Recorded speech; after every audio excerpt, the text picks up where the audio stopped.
চিংড়ি মাছ আমাদের বাঙালির কাছে এই নাম শোনা মাত্রই মুখে জল চলে আসে। আর সেই চিংড়ি যদি হয় ডিমে ভরা, আর যদি সেই চিংড়ির দো পেঁয়াজা করে খাওয়া হয় তাহলে কতই না মজা হবে। আজকে তাই আমরা চিংড়ির দো পেঁয়াজা খেলাম। কড়াইতে পেঁয়াজ কুচি দিয়ে দেয়া হলো। এখন পেঁয়াজটাকে খুব ভালো করে ভেজে নিতে হবে, যেন লাল লাল করে ভাজা হয়।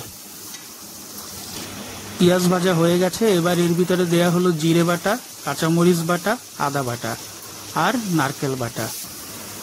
এখন দিয়ে দেয়া হলো শুকনো মরিচের গুঁড়া, হলুদের গুঁড়া।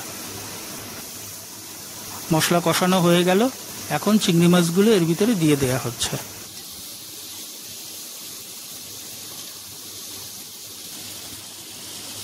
মাছ কষানো শেষ। এখন ঝোলের জন্য জল দিয়ে দেয়া হলো। ঝোলের জলটাও টেনে গেছে, তার মানে আমাদের মাছ রান্না কমপ্লিট। এখন মাছটাকে নামিয়ে নেওয়া হবে। অবশেষে তৈরি হয়ে গেল আমাদের চিংড়ি মাছের দো পেঁয়াজা। দেখতে যেমন সুন্দর, খেতেও অনেক ভালো হয়েছে। বাইরে বৃষ্টি আর ভিতরে গরম ভাতের সাথে চিংড়ির দো পেঁয়াজা, যার কোনো তুলনা হবে না। আপনারা এভাবে বাসায় রান্না করে খাবেন, আশা করি ভালো লাগবে।